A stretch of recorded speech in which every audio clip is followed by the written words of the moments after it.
Hey everybody, this is Mark Bozon. I'm here to give you guys a video review for Nintendo's Mario Kart Wii. Check it out. Mario Kart Wii! Woohoo! To kick things off, we have to mention that Mario Kart is definitely what Nintendo loves to call a bridge title. It's a game that's going to do different things for different players. It's geared to both the hardcore and the casual, so obviously it's going to do different things for different players based on what's offered. Mario Kart's been around since the Super NES days, but the core gameplay is still virtually the same. You can pick it up one player, and you can play through Grand Prix in 50, 100, or 150cc races that are entirely against the computer, going through and unlocking medals. Or you can grab some friends, and you can play online, you can play battle mode, you can do a lot of versus races and competitions in that sense. And that's where the game kind of gets its rep for being not only a racing game, but also kind of a party and a casual-friendly multiplayer experience. For Wii specifically, though, it's really obvious that Nintendo wanted this to be kind of a jack-of-all-trades game. And while it's not really a master of none, so to speak, it definitely has some balance issues and some odd limitations at times that a lot of players aren't really going to understand, especially if you're part of that hardcore camp. If you're a casual gamer out there, though, and you're wondering what to get for, kids or people that aren't really familiar with games or don't have a ton of stuff to play on Wii, this is bar none a hands-down must-have game. Now, with that being said, we're going to jump into what works and what doesn't with Mario Kart Wii.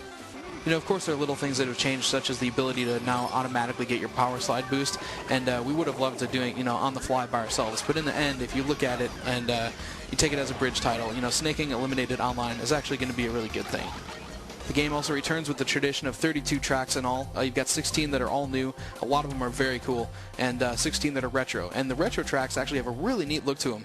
It's a blend of this weird old and new style together. The Super Nintendo tracks, though, still look like Super Mario Kart. The N64 ones still look like N64. It's really just a nice blend visually, and it's a lot of fun to go back and play these tracks that a lot of people haven't had a chance to play. There's also, of course, a ton of local multiplayer and options for those, and it's a great overall package if you just have a lot of people chilling around, got a Wii wheel, a couple GameCube controllers, and you want to just have everybody jump in and have a good time. And the nice thing about it is neither of them really overpower the experience. It feels like a good, seamless blend into the main Mario Kart mechanic.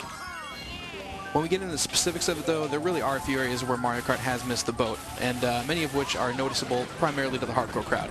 There is team and solo racing for local multiplayer, but there's no free-for-all mode for battle. That's definitely something that's already getting a lot of people upset with online, and the fact that you're always going to be playing in teams is a little unnerving. Another one that's been removed, though, is Co-op Grand Prix. So there's no longer any two-player mode where you're just going for medals. Everything you're going to do with multiplayer either needs to take place online or offline in multiplayer modes. We also have to say, as much as we like the new retro tracks and the idea that they're putting these in the game, some of them really feel a bit random. You've got some cool tracks, but you've also got some second-tier ones that really don't make any sense.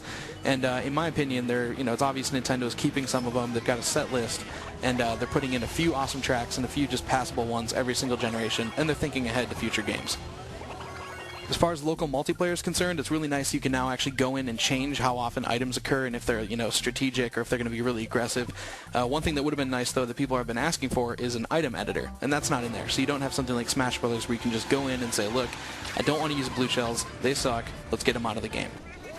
Another weird technical downside to playing local multiplayer is that when you go to 3 or 4 players, so when they segment the screen into 4 different screens, you get a drop to 30 frames as the benchmark instead of 60 frames. So while the main game has this really nice fluid look to it, once you get more people into the mix, it drops, and also control just gets a little bit more iffy along the way because it's not reading it as frequently.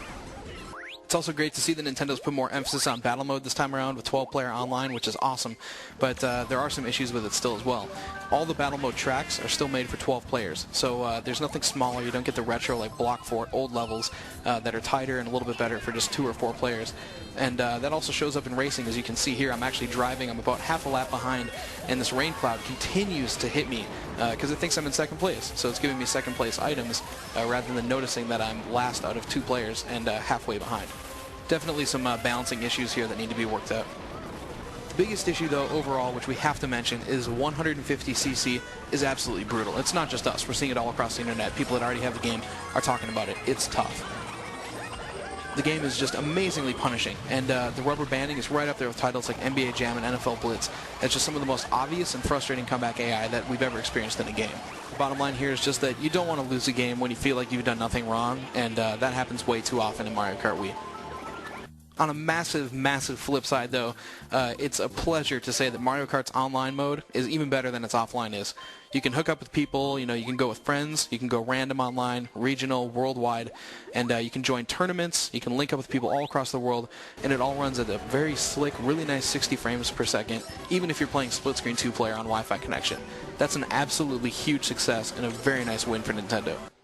The channel system rocks as well, too, and it's fully integrated with the game. Basically, you can go in, you can send system friends invites to Mario Kart along with your friend code right off the bat. You can check if friends are online and join them without even booting the game first. You can watch games, you can download new ghosts, you can compete against save ghosts, you can check the leaderboards. All this stuff can happen without having the game in, and it's awesome. It's a great way to get around the whole fact that you've got to connect to Wi-Fi connection and see what's going on. It's incredible. It may fill up fast, but if every single game from here on out has its own channel and is integrated this well, we're all for it. There are always going to be things you want to change or gripes that you've got with games, but in the end, Mario Kart is a great offering whether you're casual or hardcore. The visuals are simplified a bit, but it's still really nice to look. It runs at a solid 60 frames per second, and even the tilt control, which some of us resisted, is really nice. All the footage that you're seeing here actually has been played with the tilt control, and it feels great. Online is a huge blast. It's better than single-player mode, which has some issues such as the 150cc. But, in our opinion, it's a solid kart. It's not the best one out there, but it's certainly a must-play addition to the series, and there's obviously enough content here to last you a long, long time. So there you have it. If you're looking for a great local or online multiplayer game, check out Mario Kart Wii. We'll see you online.